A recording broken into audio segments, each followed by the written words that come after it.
Seigneur, je bénis ton nom parce que ta parole est une bénédiction pour nous. Et maintenant, Seigneur, que nos cœurs s'ouvrent et que nos cœurs reçoivent et comprennent ta parole. Que ton esprit prenne toute la place au nom de Jésus. Amen. Si je posais une question ici dans cette salle, qui veut être rempli de Dieu? Lève la main. Qui veut être rempli de Dieu? D'accord? Tout le monde veut être rempli de Dieu. Et qu'est-ce qu'on fait généralement? On se dit, je vais chercher Dieu pour que remplis-moi, remplis-moi, remplis-moi. Et finalement, on se rend compte que des fois, on n'est pas si rempli que ça. Eh bien, laissez-moi simplement aujourd'hui, au travers d'un petit voyage dans la parole de Dieu, nous amener à vivre le remplissage de Dieu dans notre vie. J'aime beaucoup ce passage de Actes des Apôtres, Acte 2, verset 4. Ils furent tous remplis du Saint-Esprit et se mirent à parler en d'autres langues comme l'Esprit leur donnait de s'exprimer. Quand est-ce qu'ils ont parlé en langue? Quand ils furent remplis. Amen. Dieu n'est pas un Dieu de une mesurette. Ou alors, je vais mettre une petite goutte sur toi. Même si une goutte, ça fait quelque chose d'extraordinaire. Mais Dieu, ce qu'il désire, c'est que nous soyons remplis. Et vous savez, c'est là où il y a un mystère merveilleux, c'est qu'un récipient, si on doit le remplir, mais qu'il y a quelque chose dedans, on peut faire deux attitudes. On peut juste ajouter et laisser les deux choses ensemble, ou alors si on reconnaît que ce qu'il y a au fond de nous prend une place qui aurait dû être à Dieu, qui aurait dû glorifier Dieu, alors quand je vais dire à Dieu « remplis-moi », je vais ajouter, parce que le mot « remplir », dans la Bible, dans le texte de la Bible, c'est un mot qui veut dire être complet, être débordant. Alors, on peut remplir, et ça c'est une image que j'ai vue il y a des années de cela, un pasteur donnait cette image, et j'ai trouvé ça magnifique à l'époque, et je la trouve toujours, et il a montré, vous savez, un vase, si nous voulons le nettoyer de l'intérieur, il suffit de faire quoi? Il suffit de le remplir et ensuite, voilà, et on verse et on nettoie de l'intérieur, on est d'accord? Mais si on veut qu'il soit rempli de l'intérieur et de l'extérieur, nous sommes obligés de faire remplir et laisser couler afin que l'intérieur et l'extérieur soient purifiés aussi. Et ça, c'est quelque chose que chaque chrétien doit avoir dans un coin de sa tête. Ah, mais moi, j'ai ça qui est encore dans mon cœur. Il y a ça qui est dans mon caractère. Il y a ça qui est dans ma personnalité. Il y a ce péché qui me lâche pas. Il y a ça. Et comment puis-je être délivré? Eh bien, une des manières, c'est d'être rempli de Dieu. Parce que quand Dieu te remplit et que tu lui dis, Seigneur, prends tout, Seigneur, comme dit le chant. Seigneur, enlève. Je veux tellement de toi, Seigneur, que je veux que tout ce qui est une idole de mon cœur, tout ce qui est un attachement qui me fait reculer, freiner et parfois tomber, j'aimerais que quand tu me remplis, ces choses soient enlevées aussi. Autre chose aussi, mais ça, ce sera pour demain, plus que pour aujourd'hui. Même la maladie, quand nous sommes remplis, elle est chassée aussi. Amen. Gloire à Dieu. Alors, il fut rempli. Acte 4, 31, il est dit, quand ils eurent prié, l'endroit où ils étaient rassemblés trembla. Et là, le texte continue, ils furent tous remplis du Saint-Esprit et ils annonçaient la parole de Dieu avec assurance. Beaucoup de gens disent, j'aimerais tellement parler à ma famille du Seigneur. J'aimerais tellement témoigner, évangéliser, tout ça. Mais je ne sais pas. Je n'ai pas beaucoup étudié. Je ne sais pas trop comment amener. Pendant que tu passes du temps à réfléchir à toutes ces choses qui peuvent avoir leur importance. Laissez-moi te dire une chose. Un homme ou une femme, quand il est rempli de Dieu et qu'il parle de Dieu, je peux vous assurer que ce qui est en lui touche les cœurs et les cœurs sont libérés. C'était comme ça l'Église avant. Béni soit le Seigneur. Acte encore 4, versets 8 et 13, il est dit, alors Pierre, rempli du Saint-Esprit, leur dit, chef du peuple et ancien d'Israël, lorsqu'ils virent, vous savez, Pierre avait déjà été arrêté. Pierre, on le connaissait, c'était un gars de la Galilée, quoi. Mais quand il était rempli du Saint-Esprit, c'était plus le même Pierre. Le Pierre qui avait suivi Jésus et qui l'a renié 3 fois, maintenant il se lève à la Pentecôte et il prêche. Et 3000 âmes se convertissent. Il est devant les pharisiens, les docteurs de la loi. Mais comme il est rempli du Saint-Esprit, il parle et voilà ce qui arrive quand les gens vous voient parler et que vous êtes remplis. Ils ont dit comme ça, les chefs des peuples, les anciens, lorsqu'ils virent l'assurance de Pierre et de Jean, ils furent étonnés car c'étaient des hommes du peuple sans instruction. Vous savez, c'est pas qu'ils étaient analphabètes, c'est pas ça, mais ils n'avaient pas le niveau de ces docteurs de la loi. Comprenez? Donc c'était des gens d'une caste inférieure aux yeux de ces personnes. Encore un autre texte de la parole qui dit, Acte 6.3, « C'est pourquoi, frères et sœurs, écoutez bien, choisissez parmi vous 7 hommes de qui l'on rende un bon témoignage. » De quoi on parle ici? C'était la première nomination de qui? Des diacres, n'est-ce pas? Et regardez quelles sont les conditions qu'il a été dit. Eh bien, il faut qu'il soit d'un bon témoignage. Bon, ok. Mais le bon témoignage, on peut l'avoir. Il suffit tout simplement de se dire, bon, moi je sais que Dieu n'aime pas ça, ok, donc je vais pas plus faire ça et avoir un bon témoignage. Mais parfois, c'est être un chrétien aussi naturel. L'expérience des années de la foi fait que on sait vraiment comment se comporter. Prenez l'exemple des enfants. À cet âge-là, ils savent pas se comporter. Mais prenez la jeune fille qui est là, 13 ans. C'est pour ça que j'ai essayé le 13. Si je la dis à 12, elle va m'en vouloir. Regardez comme elle reste. Et je me souviens d'elle à leur âge. Elle restait pas comme ça. Vous voyez, l'expérience, l'âge, tu apprends à te comporter, à attitude. Mais c'est pas suffisant. Il faudrait aussi qu'il soit rempli, gloire à Dieu, du Saint-Esprit et de sagesse. Beaucoup de gens veulent servir le Seigneur et moi je dis Amen. Mais il faut savoir une chose, servir le Seigneur, c'est être rempli aussi du Saint-Esprit et de sagesse. C'est pas occuper un poste, occuper une fonction, c'est servir le Seigneur. Alléluia. Il est dit dans Acte 7, « Mais Étienne, rempli du Saint-Esprit, fixa le regard vers le ciel. » Vous savez, j'ai pris juste ces morceaux-là. Étienne, n'entendait même pas parler de lui. Tout d'un coup, le voilà en train de prêcher, opérer des miracles et tout. Les gens l'arrêtent. Il va devant le tribunal de ceux qui jugent. Et là, on a une des plus belles prédications du Nouveau Testament, chapitre 7 du livre des Actes. Il nous refait toute l'histoire de la Bible. Et il nous donne des indications et des détails qu'on ne trouve même pas dans l'Ancien Testament. Il était rempli de la parole de Dieu. Il a su parler, mais quand il est dit qu'il fut rempli du Saint-Esprit, il a vu le ciel ouvert et il a vu Dieu sur son trône. Il y a beaucoup de gens qui prient, Seigneur, tu es un Dieu de vision, tu as donné des visions, des révélations, des dons spirituels. Si tu veux vivre, c'est surnaturel de Dieu, cherche à être rempli du Saint-Esprit. Parce que quand tu es rempli du Saint-Esprit, le ciel s'ouvre. Alléluia! Béni soit le nom de l'Éternel.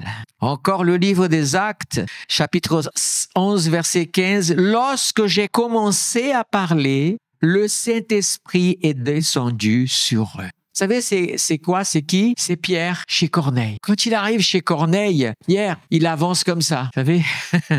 Alors, comment on appelle? C'est un terme, avancer en reculant. C'est pas possible, ça n'existe pas, mais on comprend le sens.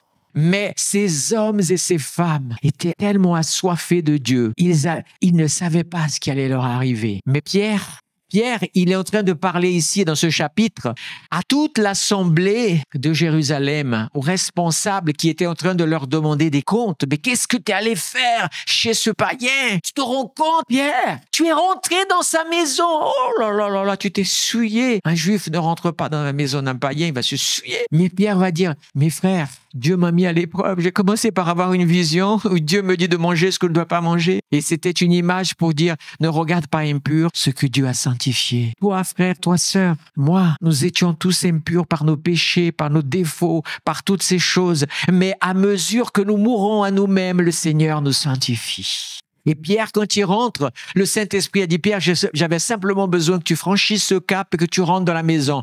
Le reste, je vais faire.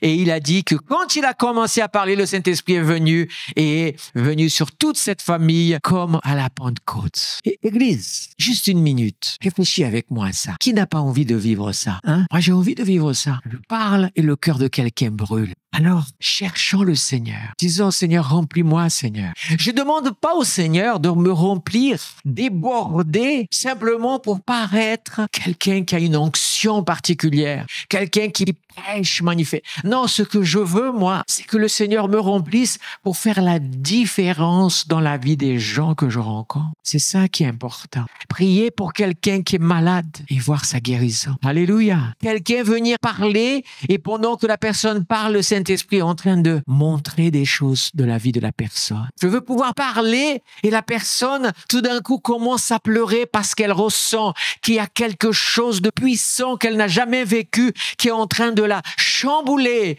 Et à un moment donné, cette personne dit « Je veux la même chose que tu as. Cette onction que dans ta vie. » Combien désire ça? Alors, juste ferme tes yeux, lève ta main vers le ciel et prie 1 minute avec moi et dis « Seigneur, nous voulons être remplis. Nous voulons être remplis. » Nous voulons, Seigneur, ta parole dit, on a vu la révélation que de la bouche du Seigneur sort une épée à double tranchant, une épée de feu, que de notre bouche aussi, il ne sortent pas des paroles qui attristent, qui blessent, mais des paroles qui apportent la vie, la consolation et le salut à ceux qui entendent, Seigneur.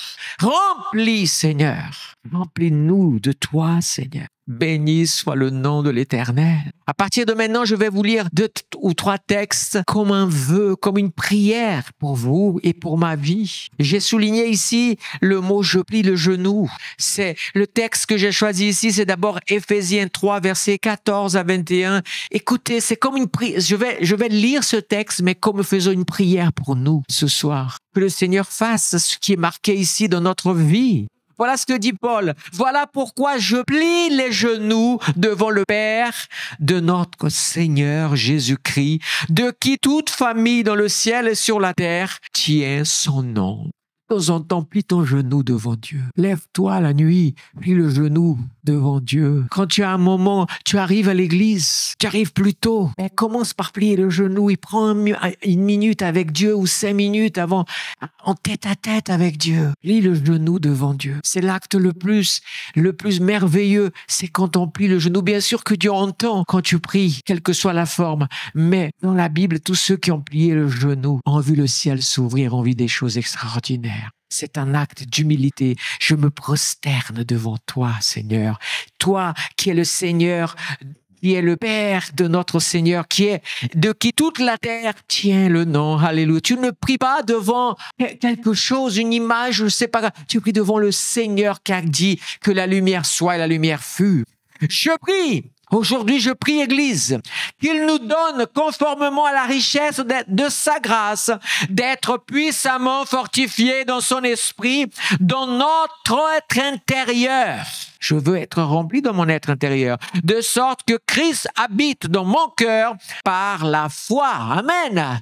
Tu désires cela aussi? Alors commence à donner gloire à Dieu pendant que tu entends la parole de Dieu. Commence à donner la liberté à l'Esprit de Dieu de commencer déjà à faire quelque chose ce soir dans ta vie. Alléluia. Béni soit le Seigneur. Je prie que vous soyez enracinés et fondés dans l'amour pour être capables de comprendre avec les autres frères et sœurs quelle est la largeur, quelle est la longueur, quelle est la profondeur et quelle est la hauteur de l'amour du Christ. Oh, dis avec moi, Seigneur, je veux être rempli en hauteur, en largeur, en profondeur. Et tous les 4 aspects, je veux être rempli de tout mon être par l'amour de Christ et de connaître cet amour qui surpasse toute connaissance.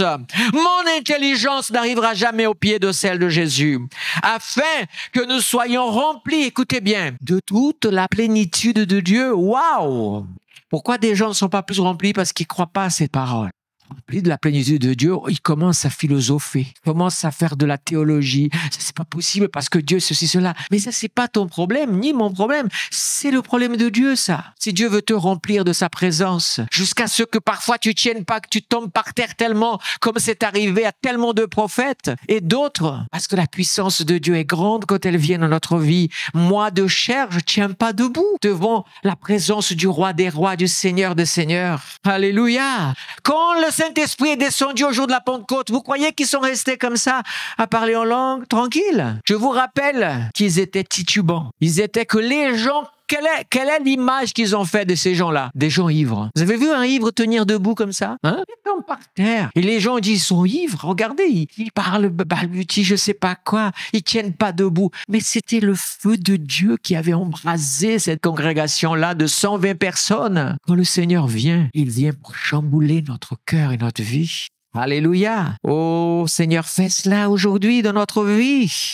À celui qui peut faire par la puissance, qui agit en nous infiniment plus de tout ce que nous demandons ou pensons, à lui soit la gloire. Dans l'Église et en Jésus-Christ. Nous sommes ici, l'Église réunie en assemblée. Dieu veut agir ici. Et je ne doute pas que pendant ces jours de jeûne et prière, le Seigneur va te chambouler. Il va te remplir et il va faire des choses grandioses dans ta vie. Alléluia. Un autre texte d'Éphésiens, c'est Éphésiens 1, 17 à 19. Il est dit, « Je prie que le Dieu de notre Seigneur Jésus-Christ, le Père de gloire, vous donne un esprit de sagesse et de révélation et qui vous le fasse connaître. » Seigneur, je veux connaître un peu plus. Que Dieu te donne la révélation pour connaître Jésus davantage encore. Et une chose que je me réjouis, c'est quand je prends la parole de Dieu et que je lis la parole de Dieu et que je dis, Seigneur, je veux partager une parole, mais qu'est-ce que je vais partager? Mais vous ne pouvez pas imaginer la joie que je peux ressentir. C'est quand le Seigneur me révèle d'un des textes que j'ai déjà prêché, que j'ai déjà lu maintes et maintes fois et tout d'un coup, une nouvelle chose apparaît. Je suis là comme un enfant. Waouh! Et déjà, je suis là en train de, ce jour, vite que le jour où je dois projeter ce message pour partager cette nouveauté que Dieu a mis dans mon cœur, dans sa parole. Alléluia. Béni soit le nom de l'Éternel. Je prie qu'il illumine les yeux de mon cœur afin que vous sachiez quelle est l'espérance qui s'attache à son appel. C'est ce que nous allons faire. Je veux connaître plus l'appel que tu as. Franchement, bien-aimé, si tu crois que Dieu n'a pas un appel dans ta vie, que Dieu n'a pas un projet, tu te trompes. Dieu a un appel pour chaque chrétien. Dieu a un projet, un plan, quelque chose dans ta vie. Nous pouvons passer notre vie à côté et rater ce rendez-vous. Mais quand nous laissons Dieu faire, il va nous amener là où il est. Et Dieu ne va pas nous révéler. Des gens parfois disent, Seigneur, je veux tout de suite savoir. Non, tu es peut-être pas prêt. Si Dieu dit, Dieu a un projet de ta vie, de t'utiliser d'une manière ou d'une autre. Mettons que tu n'es pas prêt, s'il te le révèle, ça peut être pour ton propre malheur. Mais il faut que tu marches dans ce que Dieu a. Il vient le moment où Dieu te prépare. Vous croyez vraiment que Dieu n'avait pas Dieu avait déjà ou pas le projet qu'il avait pour Moïse? Dieu avait déjà ou pas le projet qu'il avait pour Joseph? Dieu avait ou pas le projet qu'il avait pour Josué? Oui ou non? Dieu avait ou savait pas le projet qu'il avait pour les disciples et les apôtres? Mais il y a eu un parcours. Il y a eu un travail. Il y a eu une éducation. Il y a eu une mort. Dieu avait le but de mettre Pierre comme à la tête de tous les apôtres. C'était le cas. Même si Et qu'est-ce qui s'est passé? Il a fallu qu'il passe par le champ du coq et qu'il meure. Il y avait un Pierre avant ce jour et un Pierre après. Comme après, il y en a eu un autre encore après le Saint-Esprit. Mais il ne faut pas oublier que ce Pierre-là, qui s'est levé à la Pentecôte, c'est le Pierre qui est mort le jour où Jésus est mort aussi. Parce qu'il a renié. Et quand il a renié, lui, il s'est dit, c'est fini pour moi. J'ai commis le péché le plus terrible. J'ai renié 3 fois le Maître, mais d'une façon, franchement, Judas, il a trahi Jésus. Mais j'ai plus de peine pour Pierre. La manière dont il a trahi Jésus. Il est dit même qu'il a prononcé des gros mots, tellement il était désinvolte. Il a voulu, 3 fois, il a répété l'affaire.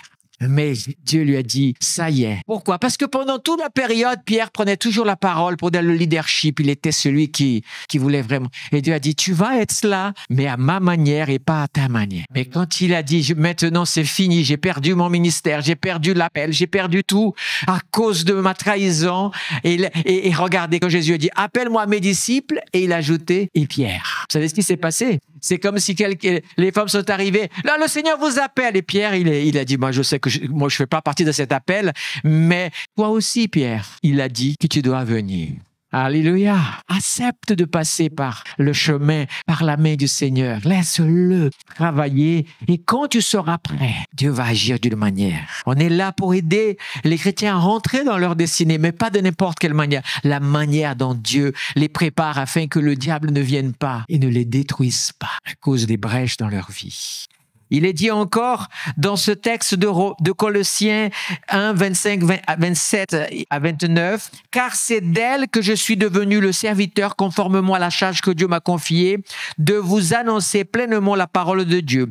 En effet, Dieu a voulu leur faire connaître la glorieuse richesse de ce mystère parmi les non-juifs, c'est-à-dire Christ en vous, l'espérance de la gloire. » Voilà un mystère. Christ en moi. Alléluia. L'espérance de ta famille, c'est Christ dans ta vie. C'est pas ton amour pour ta famille, c'est Christ en toi. Nous aimons tous notre famille. L'espérance de la Corse, c'est Christ dans son peuple, dans cette île. Parce qu'il y a une différence entre dire je suis chrétien ou je suis ça, peu importe le nom de l'église qu'on porte, et de marcher avec Christ dans sa vie et refléter la lumière de Christ. Amen. C'est ce que nous avons besoin, l'espérance.